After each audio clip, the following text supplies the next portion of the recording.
El pulso de las noticias a máxima velocidad. La información justa al instante. Radio Sónica. La radio más escuchada de Internet.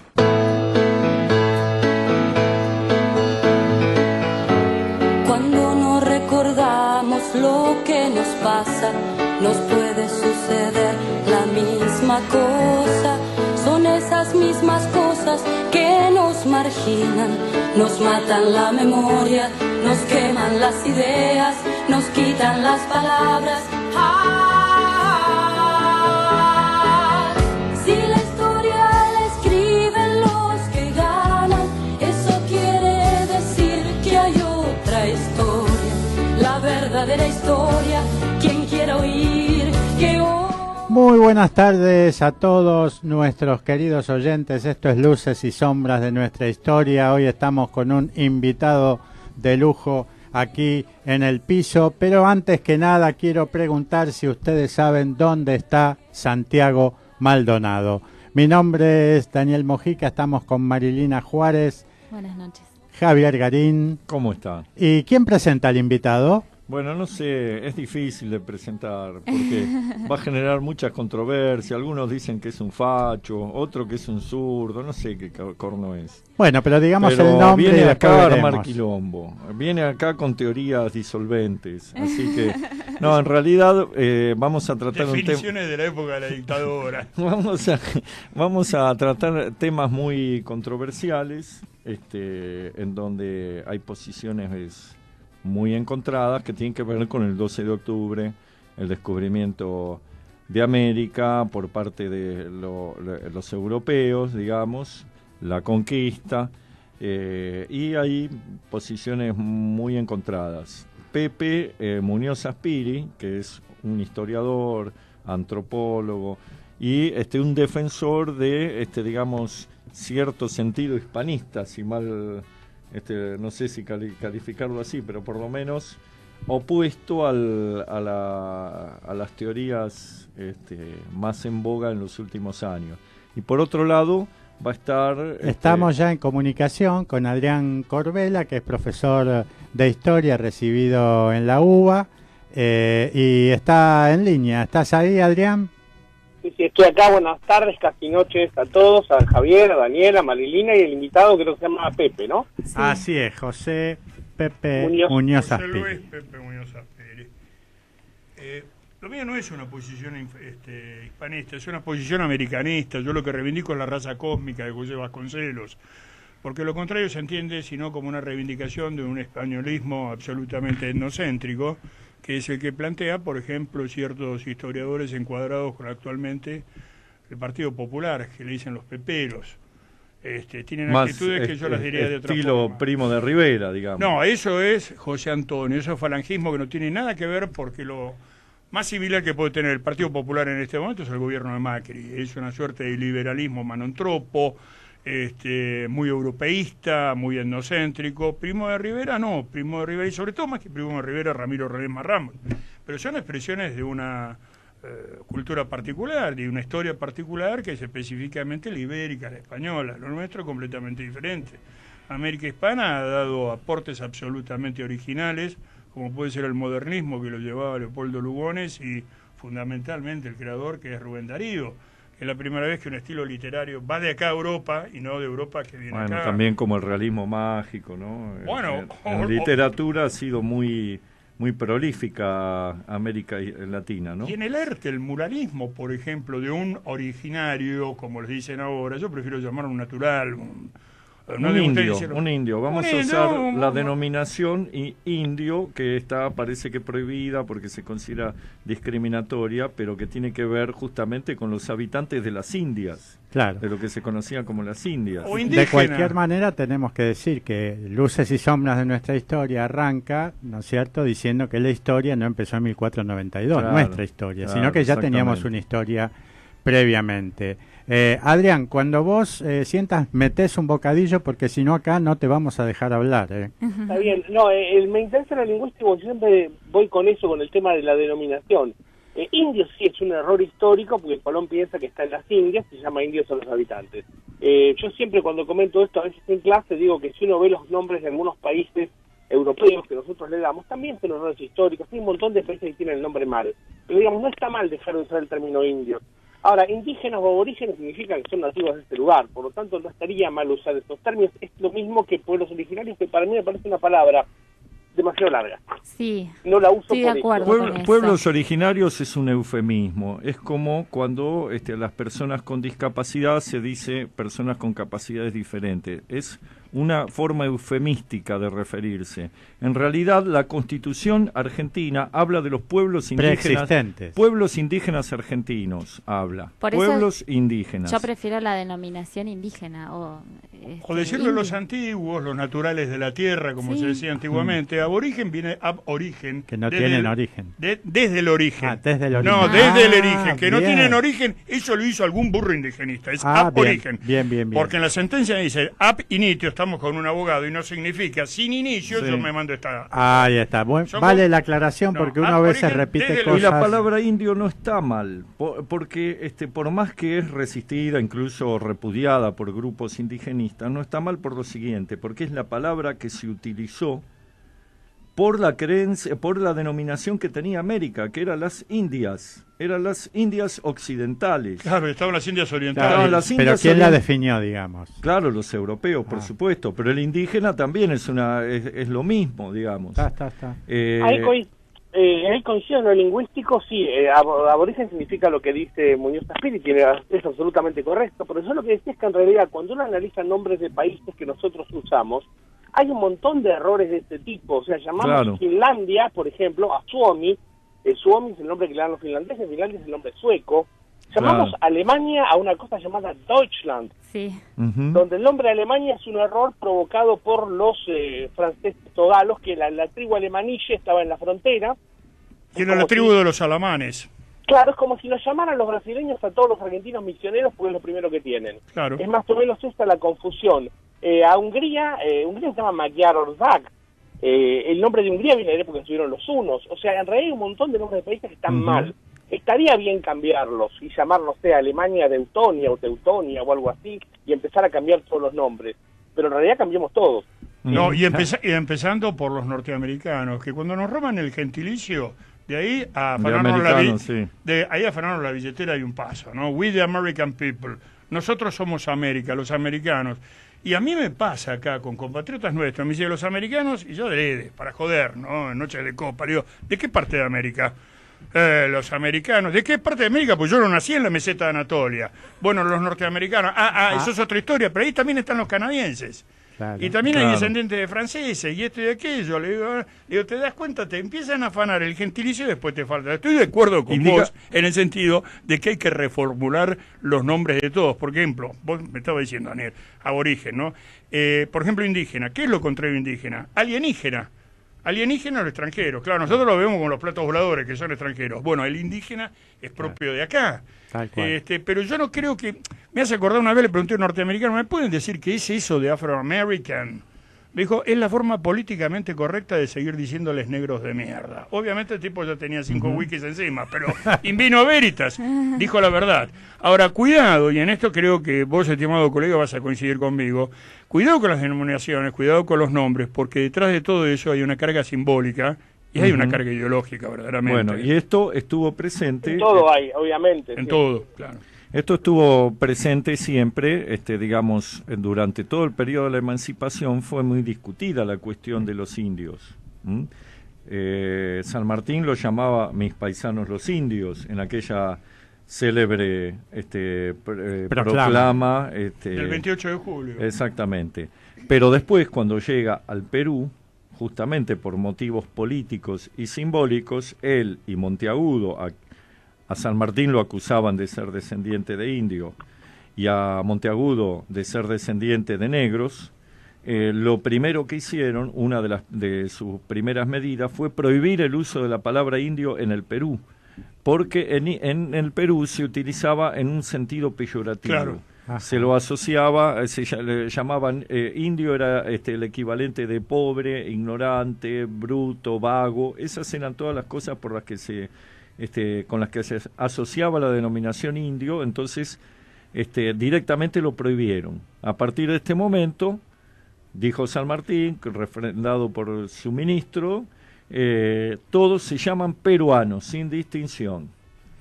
Es que en realidad, Javier, si vos no usas una palabra porque se usa con un sentido peyorativo, y además no es la palabra del todo correcta, no estaría mal. Lo que a mí me parece, por ejemplo, indígenas o aborígenes son palabras que suelen no usarse y se podrían usar perfectamente porque no tienen ni sentido peyorativo ni están mal, porque el indígena, el aborigen es originario de un lugar, y lo mismo el pueblo originario. Y lo más propio es la denominación jurídica que le ha dado nuestra Constitución, pueblos indígenas. Sí. Tengo una pregunta. Pero aparte nuestra declaración de la independencia, que es el país histórico que era el Alto Perú, está escrita en 3 idiomas, está en el castellano, en quichua y en aymara, lo que significa justamente no solamente la proporción demográfica, sino la importancia cultural. Y en esto estoy tomando tus palabras que existe una América anterior a 1492 y existe unas Provincias Unidas del Río de la Plata anteriores a 1816. Totalmente. Hay toda una continuidad, por eso Luces y Sombras también podría llamarse continuidades y rupturas en nuestra historia. Ahí está, estaría bueno. Pero vamos a darle la palabra a Marilina, que quería decir algo recién. En realidad le quería preguntar algo a Corbella, que bueno, ha sido una gran intriga para los historiadores por muchos años, que es saber cómo un grupo tan reducido de europeos pudo, con una población que se calcula que estuvo alrededor de los 8 millones o más de habitantes, ¿no? La teoría clásica o la hipótesis clásica había sido por muchos años el poder de las armas, de la pólvora y eso, ¿bien? Pero bueno, en los últimos tiempos se empezaron a barajar otras hipótesis también interesantes, como, y esta es una muy firme, las enfermedades traídas desde el continente europeo, para la cual los indígenas no tenían ningún tipo, claro, al no estar expuestos y estar aislados durante tantísimos años, no tenían inmunidad. Y también sí, perdón, Adrián, lo último. No, pensé, hiciste una pausita y pensé que... Sí, dale. Y aparte de las enfermedades, también está la cuestión esta de las guerras intestinas dentro de estas mismas civilizaciones, ¿no? Que pasó, por ejemplo, con los incas, que estaban peleados entre los hijos de... No me acuerdo ahora cuál era el cacique, pero sí entre Atahualpa, que eran los Huáscar. hijos de... Y Huáscar, claro. Gracias. Entre los tlaxaltecas y los aztecas. Las Exacto. llamadas tensiones interétnicas que todavía existen. Sí. Todavía existen. ¿Estás de acuerdo vos, Adrián, con estas nuevas, o no sé si tan nuevas teorías? En realidad sí, hay yo diría 3 o 4 factores que uno podría marcar. Las armas de los europeos, es cierto que tenían una gran espectacularidad, pensemos que hacían ruido, hacían un fogonazo, largaban humo, Sí. Vos una bala no la ves, vos, digamos, si a alguien le clavas una flecha o una lanza y el tipo cae muerto y tiene un palo que entra por el pecho y sale por la espalda, no hay duda de por qué está muerto. La bala, si no le haces una autopsia, vos no la ves. Entonces, es algo casi mágico. Ahora, ¿qué pasa? Eran un armamento muy lento para cargar, con bastante imprecisión, eran balas grandes, si te pegaban no te levantabas, pero había que invocar con esas balas. O sea, tenían una serie de... Cargar, ¿no? Cargarle el alma. Era un proceso muy lento, se ponía la pólvora y la bala por separado. Un arquero, digamos, un buen arquero con un arco y flecha, te tiraba capaz que 6, 7 flechas mientras vos estabas cargando. Ahora, ¿qué pasa? Es que además de las armas, tenían las armaduras, con lo cual la flecha te tenía que pegar en una parte expuesta, si no, no le hacía nada al conquistador. Pero ahí entra lo que también decía Marilina, o sea, hay una gran habilidad política de los españoles de ver las divisiones y aprovechar esas divisiones para aliarse con un sector contra otro. México tenía un imperio como los aztecas eran muy guerreros y, digamos, eran muy sanguinarios y los odiaban todos. Entonces era bastante fácil encontrar algún otro pueblo americano que no quisiera a los aztecas, aliarse contra los aztecas. Los españoles van a hacer en muchos lugares esto, aprovechar las divisiones de los americanos para aliarse con unos contra otros. O sea, no son todos los españoles contra todos los americanos. Claro, Este esquema no se da en general. Está también el tema religioso, la confusión de los indios con que los españoles eran dioses, que dura poco porque los españoles no actuaban como dioses. Y están las enfermedades.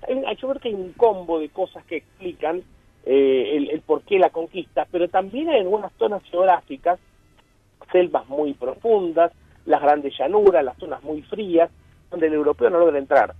porque se dan características que le dificultan. Entonces tiene que ver con un poco de habilidad, un poco de armamento, un poco de las enfermedades. Yo creo que es un combo y habría que ver cada caso qué pesó más, ¿sí?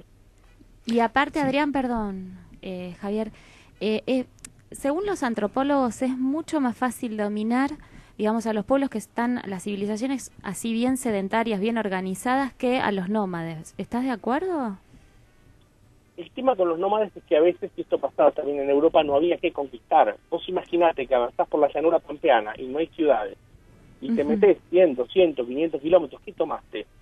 Claro, o sea, ¿qué es lo que le tomaste al otro? El otro se retrocede y va buscando el lugar donde le conviene combatir. Acá no teníamos caballo, pero los pueblos de las grandes llanuras rusas, ¿qué hacían?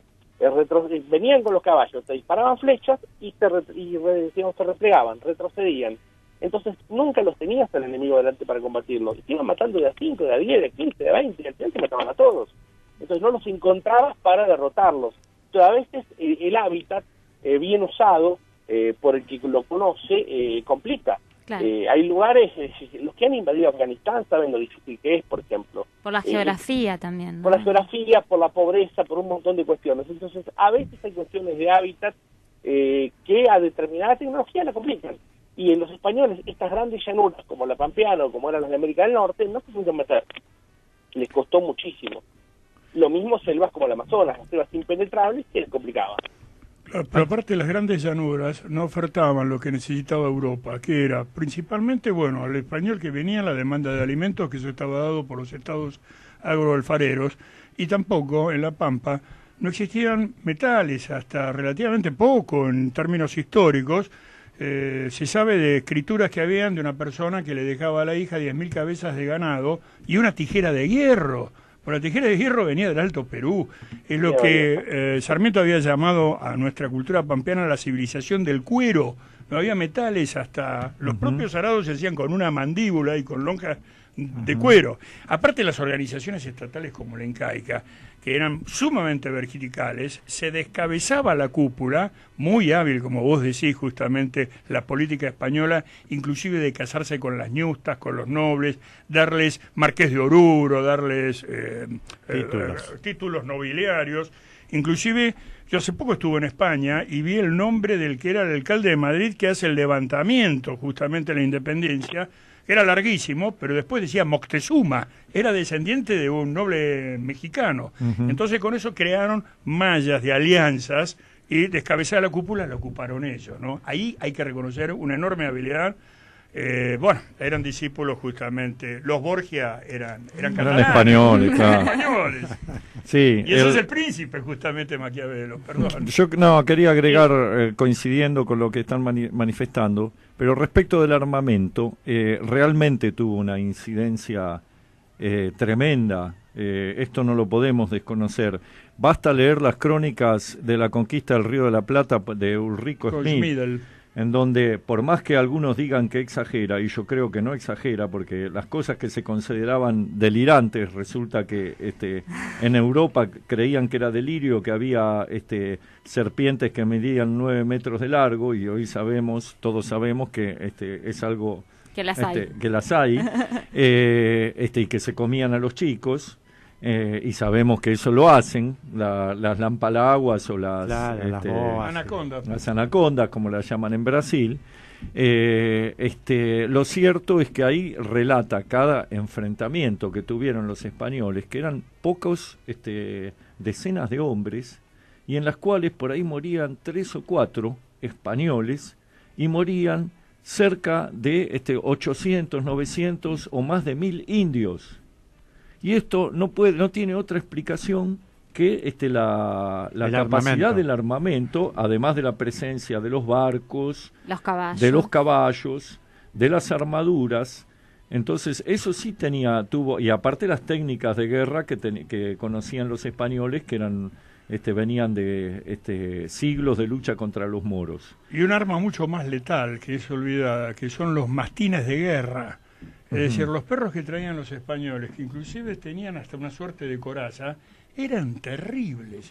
Eran terribles. Los usaban para despedazar a los indios. Exactamente, despedazar a los indios, aparte eran animales nuevos que no los conocían, y obviamente el caballo al principio, hasta que el natural de la tierra lo llega a domeñar y a dominar mucho mejor que el blanco, ¿no? Claro. Un caballo pampa no lo agarraba nadie. En ese momento eran como los tanques de la época. Era un animal que pensaban que era una misma unidad. El propio Moctezuma descuartizó un caballo y mandó partes del caballo a diversos confines del mal llamado imperio del Estado azteca para decirle, muchachos, es un bicho. Claro, pero para ellos era como que en este momento parezca un dinosaurio, salimos corriendo. Respecto de esos dos grandes civilizaciones, porque tenemos la mala costumbre, como bien lo señala Pepe, de llamarlos imperios, y en realidad esta es también una concepción política europea, que no se corresponde con la realidad política de los pueblos americanos. Es muy cierto lo que ha señalado Adrián respecto de la habilidad política de Cortés, porque ahí realmente había una inferioridad total de los españoles militar, aun cuando tuvieran un armamento superior, y donde aprovechó las contradicciones que generaba la crueldad y lo odiado que era la dominación azteca en todo México, porque era un pueblo muy cruel, claro. Muy aborrecible en sus prácticas, hacía la guerra solo, entre otros motivos, para tener víctimas para sacrificar. Las guerras floridas. Claro. Guerras en las cuales tomaban prisioneros para poder sacrificarlos, no los mataban en la guerra, utilizaban armamentos que eran para herir y no para matar, porque los necesitaban vivos para poder sacrificarlos. Entonces el odio que les tenían los otros pueblos mexicanos fue muy bien aprovechado por Cortés. Distinto y vos tenías, dos grupos americanos peleando entre sí, y un grupo tenía una especie de tropa de élite que eran los españoles con un armamento devastador. Claro, exactamente, y con una habilidad política los españoles, yo no sé si ganaban los españoles. Yo creo que cada uno tenía una piedra y le ganaban, pero el tema es, había una división fuerte y son muy hábiles para aprovechar esa división. Y en Perú, bueno, con el tema de la guerra civil que se estaba dando, también se da un poco lo mismo. Entonces ahí también no se puede descartar esa parte. Para mí no es solo el armamento es importante, sí, estamos de acuerdo. Guerra civil que después se repite en los conquistadores, ¿no? Entre los almagristas, entre Pizarro y los almagristas, ¿no? Se lo cargan al propio Pizarro. Claro. Los incas era una situación diferente en cuanto su organización, su mentalidad, su cultura, muy distinta a la de los aztecas. Era un pueblo, sí es cierto que había sido conquistador, pero no utilizaba los métodos no era sanguinario, crueles, sanguinarios que utilizaban los aztecas. Lo que hacían era, trasladar a los derrotados y desarraigarlos de su origen y trasladarlo a otra punta del Tahuantinsuyo, pero no eran un pueblo sanguinario, no tenían mecanismos despóticos, tenían una organización realmente extraordinaria. Hoy perduran de alguna manera los resabios culturales en todo la zona andina, y como bien señalaban acá tanto Pepe como Adrián y Marilina, se aprovechó una situación en la cual estaba fracturado un sistema político tan rígido que dependía de la cabeza del Inca. En cuanto Pizarro se quedó con esa cabeza, se quedó con el imperio, ¿no? Lo que decías de los aztecas, digamos, que si haces un ranking de los pueblos más agresivos y sanguinarios de la historia, los aztecas están muy bien posicionados. Hay poco para competir con ellos. Pero aparte era un pueblo tremendamente exactivo, porque es interesante ver en los códices que se salvaron antes de ser quemados, ¿no? Lo que era la tributación que ellos pedían, no solamente en doncellas, sino que la moneda de ellos, que eran los granos de café, las pieles de jaguar, las plumas de guacamayo, pero era impresionante, es decir, dominaban un pueblo y era una extracción peor que la del gobierno de Macri, es decir, aumento de tarifas todos los santos días.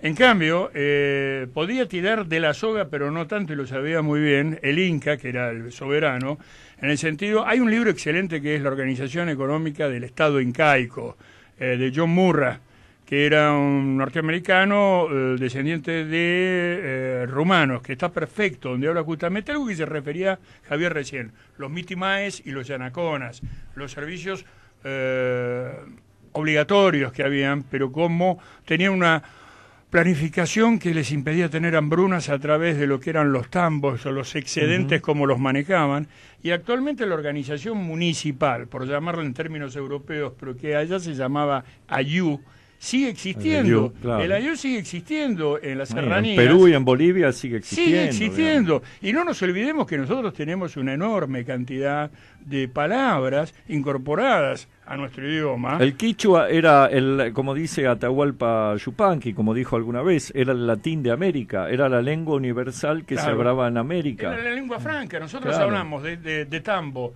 de chácara, de chacu. Bueno, ahora me empiezo a recordar. Cancha. Claro.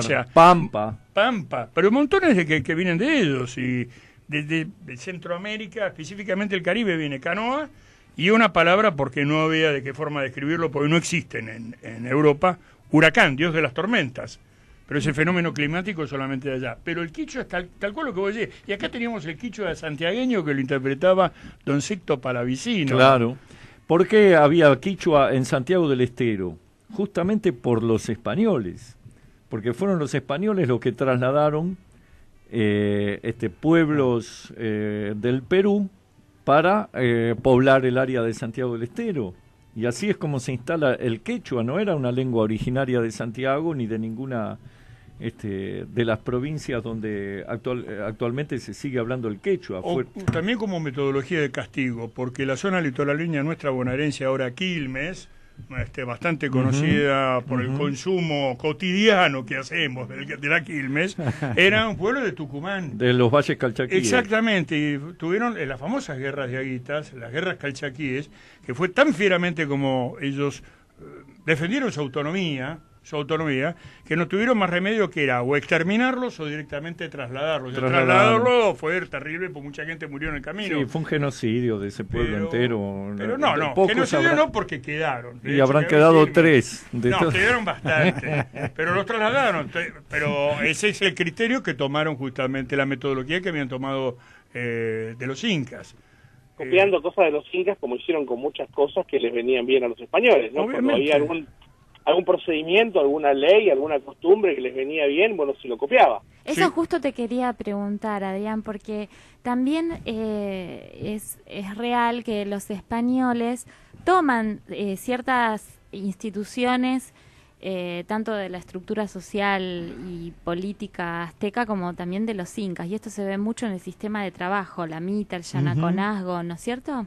No contestes ahora. Los mitimaes y los pero, ¿por qué no contestes ahora, que tenemos que ir a un pequeño corte y vamos a escuchar un tema musical y volvemos si Camilo nos está escuchando. Hola, Camilo. Ponemos el tema musical y volvemos en 3 minutos.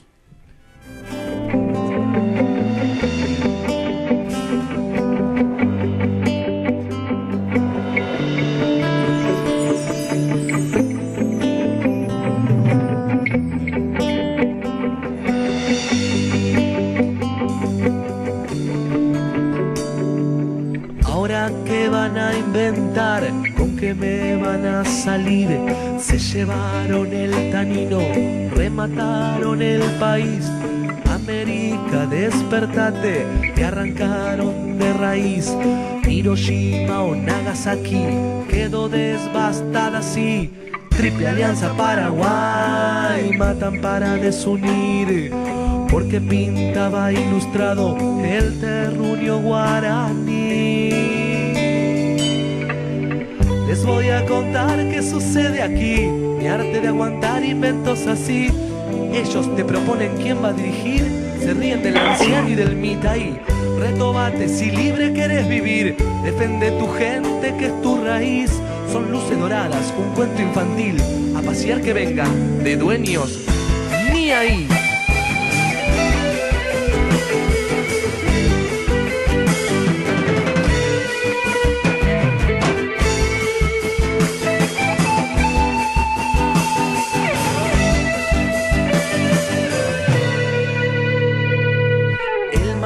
Bolivia un sueño, entraron a dividir, se llevaron las Malvinas, instalaron el Brasil, Cuba me la bloquearon, Texas hoy ya no habla así.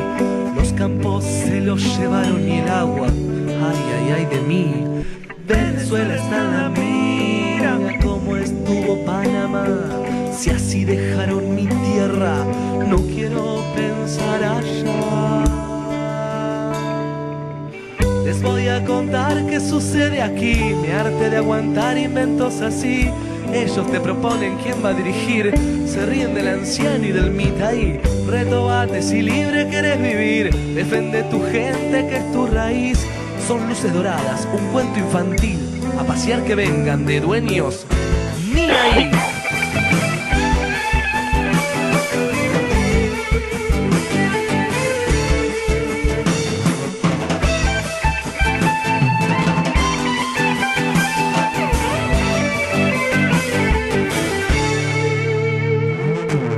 Bartolomé y Domingo, ¿qué me hicieron por ahí, che? Me dibujaron tan lindo la masacre guaraní.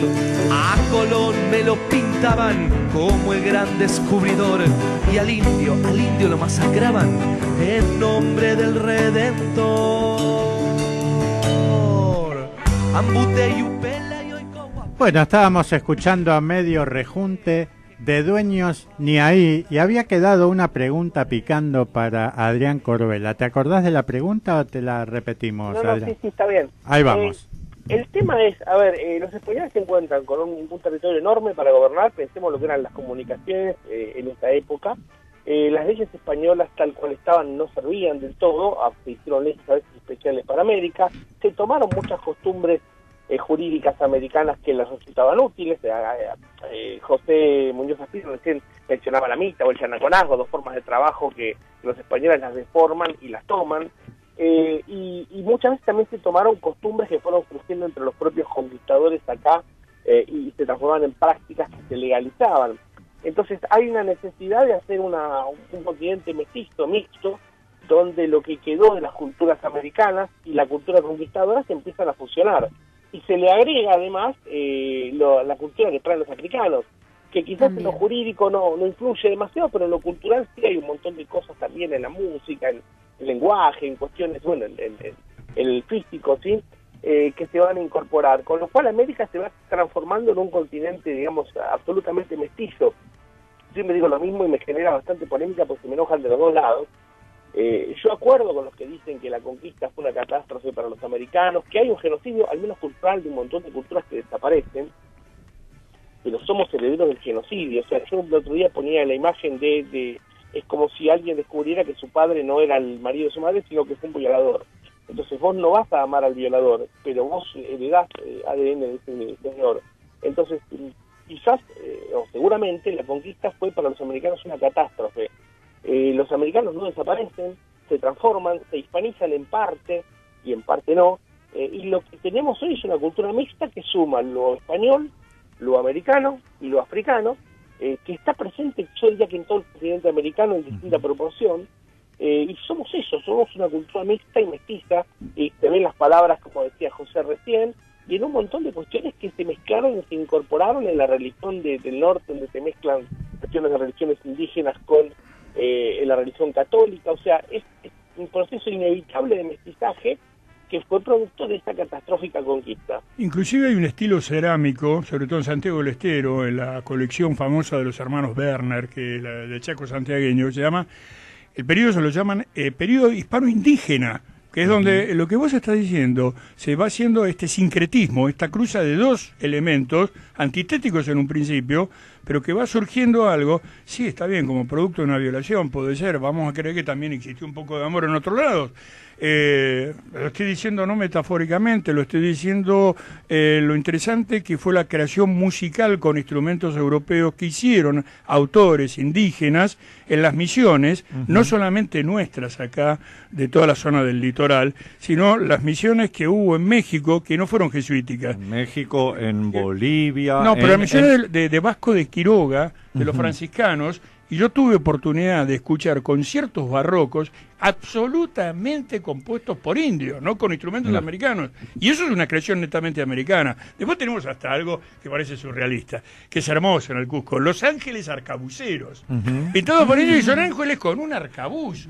Es una cosa que de lo tremón verdaderamente. Vos recorrés los monasterios de los jesuitas o de los franciscanos en Potosí, por ejemplo. Hay un monasterio franciscano que tiene unos cuadros barrocos representando la vida de San Francisco de Asís, que son obras maestras que si estuvieran en un museo en Europa serían objeto de admiración unánime, pero están en un monasterio. Lo pintó un monje que era un gran pintor, pero que eran simplemente un franciscano perdido en el Alto Perú. Y de eso tenemos muchísimos ejemplos, lo que hemos tenido la suerte de poder viajar por América. Esto que decía Pepe de las creaciones musicales de las misiones. Hasta hace poco, en Bolivia, se han encontrado en medio de la selva, cuando las misiones se desarticulan. 1767 viene la expulsión de los jesuitas, si mal no recuerdo. Sí. En el contexto de las reformas borbónicas.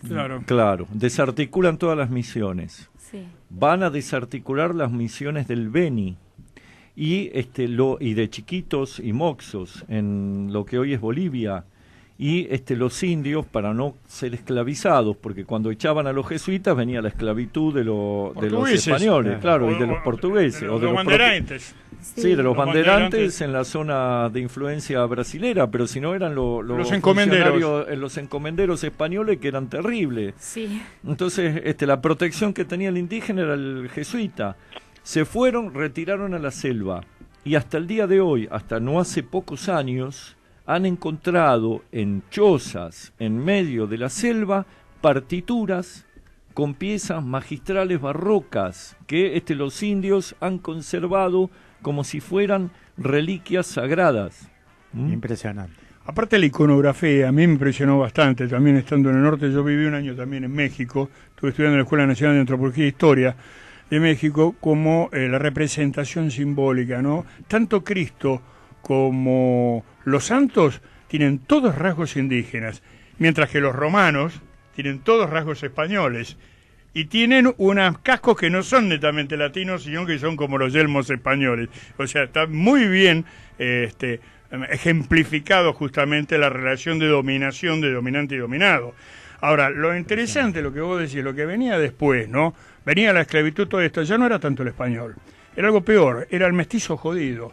Porque es interesante ver la adhesión que tuvieron muchos pueblos indígenas en la época de la independencia a la corona española. Porque sabía que con la república venía el cholo, el mestizo, una cosa por el estilo, y le iba a quitar algo que los españoles habían respetado, que era la propiedad comunitaria de la tierra. Estábamos hablando del aliud y todo esto. No lo hacía porque fueran buenos tipos, que las leyes eran todas, sino porque le garantizaban una... No, pero había otra cuestión ahí, Pepe, también. Ejemplo, eso parte de lo que vos decís es cierto, pero había otra cuestión. Había el sistema de cacicazgo mantenido por los españoles. Es decir, los españoles nombraban a un cacique, que era el tipo más hijo de puta y traidor de la tribu.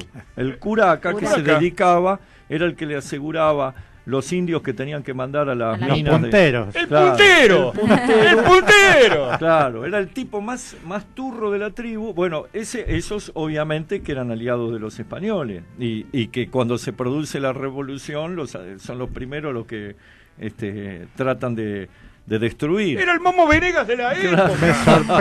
Me sorprende cuántas cosas que están en la realidad actual, ¿no es cierto? Netamente es el puntero, el Momo Venegas. Fíjense, yo lo estoy diciendo en broma, pero también en serio, cuidado. El otro día yo veo en la sociedad rural, que vendría a ser justamente la sociedad colonial entera, porque hay que ver lo que es el Club 20 de Febrero de Salta, que yo tuve oportunidad de conocerlo. Atrás que vos lo conocés, Martincito Miguel Güemes Arrubarena. Sí. Que compañero de todo esto, pero no se puede sacar la casaca colonial que tiene encima de esto. Bueno, vos ves lo que es la sociedad salteña, Y es terrible, te das cuenta de todo esto. Cuando vos ves los funerales, los funerales cívicos en la rural, que desde Macri para abajo le hacen al Momo Venegas, yo creo que no los tuvo Julio César. Ahí hubo oraciones fúnebres que superaban ampliamente a la de Marco Antonio, sobre todo el presidente de la sociedad rural, que te imputó de tener gente esclava. Es decir, con esto quiero decir que dejémonos de joder hablando de la explotación de los españoles en 1492, cuando la explotación estructural sigue incólume igual. Porque es el mismo tema que es el capitalismo mercantil, que ahora ha evolucionado otro tipo de capitalismo, pero son condiciones similares. Estamos de acuerdo. Atacamos la historia para no joder el presente. Estamos de acuerdo en principio, pero digamos, a lo que vamos, discúlpame Adrián, una sola idea. Digamos, todo esto no significa que lo otro no existió. Obviamente. Y no, yo estoy diciendo en qué se basó justamente, porque existió y que persiste hasta estos momentos. Sí, esos son los orígenes.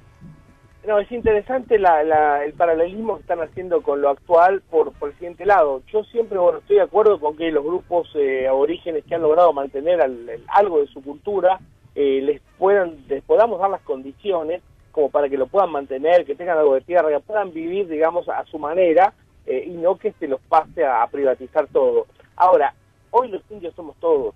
O sea, frente a los poderes mundiales, ahora los indios somos todos, los que descendemos de españoles, de africanos, de indígenas, todos.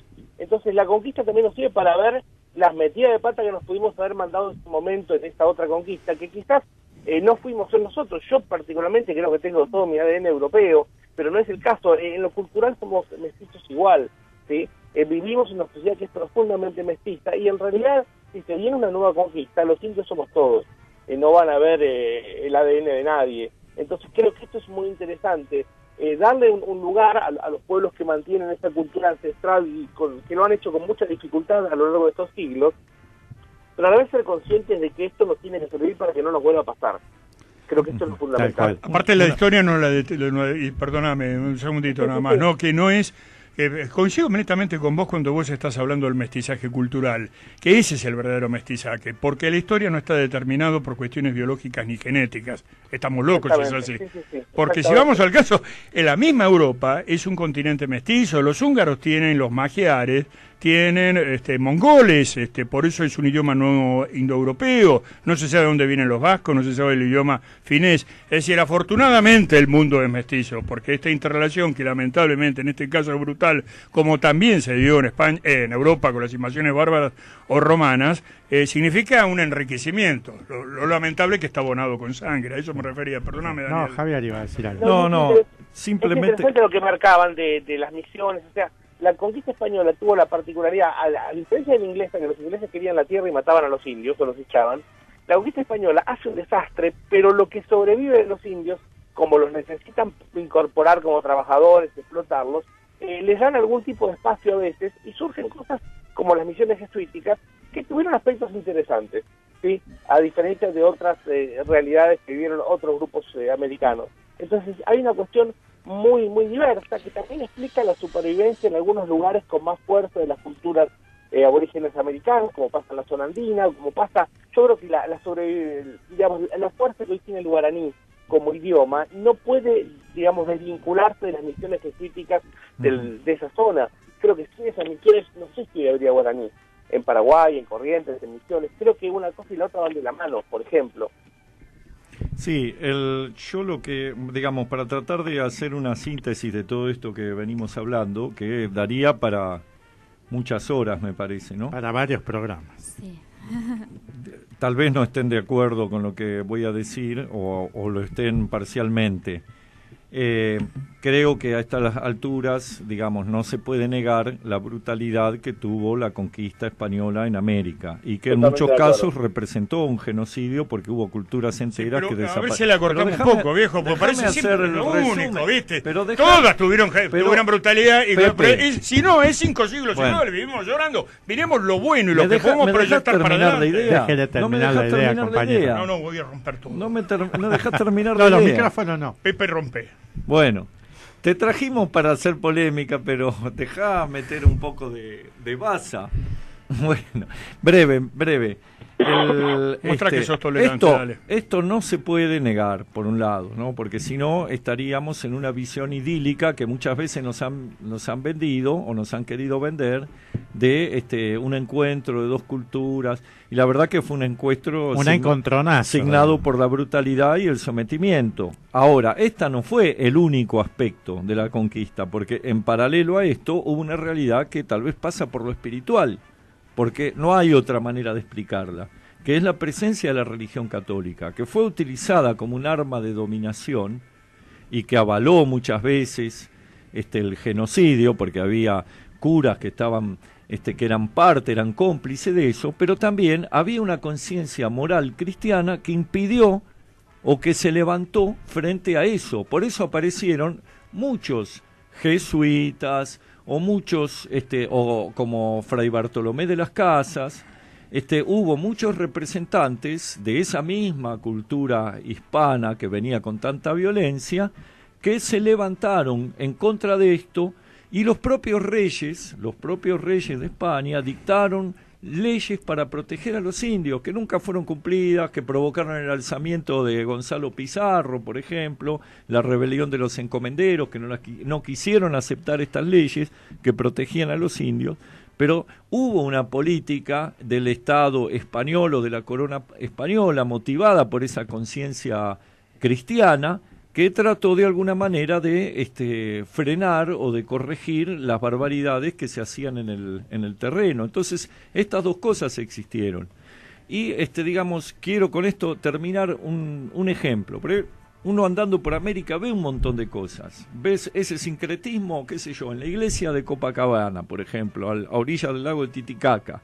Eso era un templo de la Pachamama. Hoy es una catedral dedicada a la Virgen de Copacabana, porque fue construida la iglesia sobre el templo pagano, porque esa era una política religiosa, ¿no?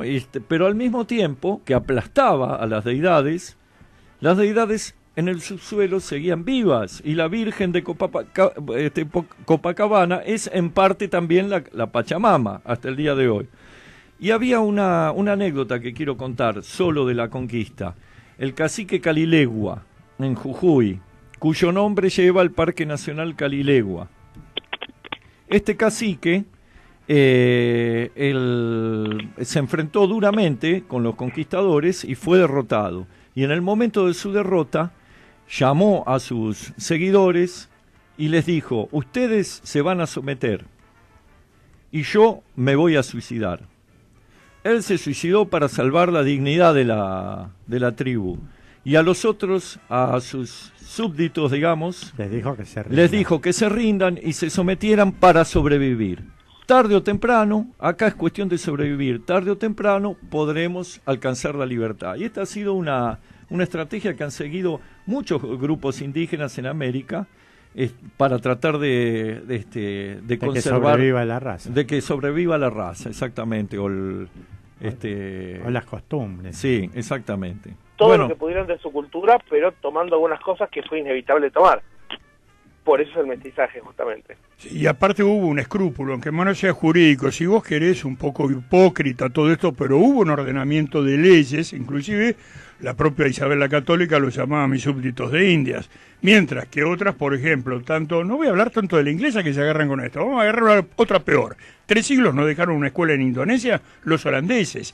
Los holandeses eran más hijos de puta. Pero lo más hijos de puta, el desprecio al natural de lo que era actualmente se llama el tercer mundo, que podía ser asiático, que podía ser africano, que podía ser americano, podía ser polinésico. Era los belgas. Absoluta. Los belgas se cargaron el Congo, específicamente aparte porque no era el Congo belga, era de Leopoldo y un autor dominio personal, claro. Un dominio personal, eso está en El sueño del Celta, de Vargas Llosa, que es un escritor que políticamente no me simpatiza en absoluto, pero reconozco que es muy buen escritor, y ahí se demuestra lo que fue el genocidio del Congo. Lo que fueron los belgas fue terrible, los holandeses terribles también. Los franceses no se quedaron atrás tampoco en Indochina y en Argelia. Después fueron campeones de los derechos humanos y pedían la extradición de Astiz. Pero cuando Vietnam le dice, tráiganme a mí, los tipos de Dien Bien Phu, no, eso no. y desfilan actualmente, inclusive comandantes de la legión, los que viven, los viejitos, que vos le llegás a decir algo genocida, represor, te meten en cara en Francia. Bueno, vinieron de esos muchachos o fueron los que vinieron a instruir la tortura. Esos tipos que eran los sobrevivientes de Salán, que fue justamente los que quisieron matarlo de Gaulle el día del Chacal, fueron los instructores, no fue la Escuela de las Américas. La Escuela de las Américas instruyó a los centroamericanos y mexicanos. Acá fue la Escuela Francesa. Claro. Fue netamente la Escuela Francesa, que eran los tipos los torturadores de acá tuvieron muchos maestros. De Salán. Sí, los norteamericanos no tanto, acá fueron los franceses. Porque como la Argentina es un país netamente europeo, hasta buscamos civilizado. Torturadores franceses. Claro, no que no venga un negro a enseñarnos a dar picana. Tiene que ser coherente. Claro. En eso son coherentes. Bueno, pero rubios querían. Claro, torturadores rubios. Reconozcamos que no necesitamos tampoco mucha instrucción, porque Argentina se ha caracterizado por una larga historia de la tortura. De hecho, y de la crueldad. Fuimos los inventores de la picana, ¿no? Sí. En la década infame, ¿no? Pero bueno, siempre algún knockout. Y el que inventó la picana sufrió que su hija esté desaparecida. Uh-huh. Estamos hablando del comisario Lugones, hijo de Leopoldo Lugones, y su nieta era Piri Lugones, que está desaparecida, la nieta de Leopoldo Lugones. Sí, seguramente víctima del invento de su padre. También, desaparecida, probablemente la hayan torturado también, ¿no? Pero ya la historia de la Argentina, a mí me causa ya gracia, porque si no te viene un ataque así, ¿no? Cuando vos escuchás a Rimoldi Fraga, dice la Argentina, país de paz, donde florecen los trigales, donde no se arma la mano para matar ideales. Digo, muchachos, acá la grita empezó con el fusilamiento de Liniers. ¿De qué me están hablando? Empezó el partido de la matanza, ¿por qué se llama la matanza? Histórica. Porque te mata de cariño Verónica Magario, sí, a mí sí, pero la matanza se llama porque se mandaron un desastre cuando fue descubierto. Es decir, ya desde los comienzos, vos estabas hablando del rico Schmidl.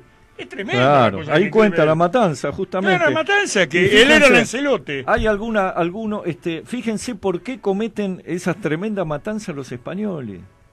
Porque los indios querandíes se negaron a seguir manteniéndolos, porque eran tan inútiles que no sabían pescar y se estaban muriendo de hambre. Teniendo el río de la Plata no sabían pescar y los indios pescaban para ellos. Nos quedan 4 minutos de programa, amigas. Ellos vivían del saqueo con Europa, las tropas blancas. A ver, perdón, Marilina, ¿qué es el Encuentro Nacional de las Mujeres? Por favor, que ya me han dado con un caño. Si no me vas a odiar. Respecto de lo que decía recién Javier, que también hay una anécdota muy interesante, o una historia también muy interesante en cuanto al Día de Acción de Gracias de los norteamericanos. De los pavitos. De los pavos, claro, porque ellos no saben, cuando llegan a Virginia, si no me equivoco, creo que es el primer lugar a donde llegan los del barco Mayflower, ¿no? Sí, lo de Mayflower. El clima era tan hostil que no sabían criar ningún animal, ni tampoco cultivar la tierra. Entonces los mismos indígenas del lugar les enseñan a criar el pavo para que no se mueran de hambre porque se estaban muriendo por inanición. Entonces de ahí viene el Día de Acción de Gracias. No conocía la historia, ahora ya sé por qué lo festejan. Y por eso es que se cocina el pavo, famoso pavo. Y los ayudaron a pasar el invierno y después, una vez que sobrevivieron, los exterminaron. Perdón, cometí una equivocación que no es en la zona de Virginia, que no es en la isla de New York. En New York, porque ahí sí que era tan hostil el clima. En la Gran Manzana. Exacto. A ver, Adrián, tenés un minuto, ya nos estamos yendo. Coincido un poco con lo que decía José en cuanto a que hay aspectos muy contradictorios de la conquista española, por eso quizá uno puede decir, quizás necesitaban a los indios, por eso no los mataron a todos ni exterminaron a todos, puede ser, pero también había cuestiones culturales que hacía que el español los quisiera convertir a su cultura, lo cual no es bueno que a vos te impongan otra cultura, pero digamos, esto permitió el mestizaje y esto permitió la América Latina de hoy, donde en definitiva hay una unidad, lo que acerca a un argentino, un mexicano, o un guatemalteco o un cubano, tiene que ver con eso que se impone desde España, que es lo que liga un montón de elementos americanos que eran bastante diversos. Entonces es una conquista muy contradictoria. La propia iglesia tuvo muchas contradicciones y eso que no fueron los mejores siglos de la iglesia, Y bueno, hay que ver un poco todo. Ahora, hay que tener en cuenta que ahora los indios somos nosotros y que si vienen, vienen por nosotros. Y que si hablamos de patria grande se lo debemos al idioma que vino con ellos y a la religión, verdaderamente. Hay una cosa que Un minuto. hay un hermosísimo texto de Pablo Neruda donde dice: vinieron los conquistadores, nos sacaron el oro, las piedras preciosas, pero de sus armaduras iban cayendo pequeñas joyas que iban desparramándose por todos lados a medida que avanzaban, y eran las palabras. Sí, es hermosa esa poesía. Genial. Es hermosa y muy descriptiva, ¿no? Lindo como cierre. Adrián, te agradecemos muchísimo esta participación. Seguramente en algún otro momento que puedas te vamos a convocar también para charlar. No nos peleamos tanto. No nos peleamos. No, lo que pasa es que a Pepe lo hemos censurado acá. Lo hemos demonizado de más. Ya te va a agarrar alguien que te va a cagar a patadas. Marilina, ¿querés decir un gusto hablar con una última reflexión? Gracias, Adrián. Igualmente, gracias a ustedes. Un abrazo, Adrián. Otro para vos. Gracias. De mi parte, una Sí, reflexión. un cierre. Primero quiero decir que estoy de acuerdo con la mirada de Adrián de esto del mestizaje, que somos, de hecho, una cultura mestiza entre europeo, indígena, negros.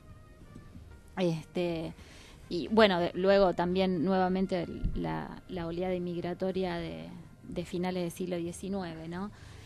Pero yo creo que para enriquecer la historia hay que mirarla, hay que, digamos, alejarse de esta mirada dualista, porque me parece que eso empobrece y es extremadamente reduccionista. Si decimos los españoles, explotadores, malos, perversos, y digamos, una extrema idealización de las comunidades indígenas originarias, también es, digamos... no enriquece el debate y aparte achica demasiado la mirada cuando lo que se trata o lo que intentamos hacer en este programa es justamente lo contrario, ampliar la mirada, porque vemos que todos y no es solamente en este hecho puntual de la conquista de América, sino que todos los procesos históricos son mucho más complejos, son claros, tienen matices. Sí, entonces evitemos siempre, en este caso también, esta mirada tan argentina, ¿no? De Boca River, del dualismo, que es extremadamente reduccionista y que en realidad lo que hace es empobrecer el debate, nada más. Bueno, se nos fue el programa. Gracias, Pepe Muñoz Aspiri, por gracias a ustedes, compañeros. Esta presencia. Gracias, Javier. Gracias, Marilina. Gracias, Camilo, por este aguante. Bueno, nos vamos. Esto ha sido Luces y Sombras de nuestra historia y seguimos sin saber dónde está Santiago Maldonado.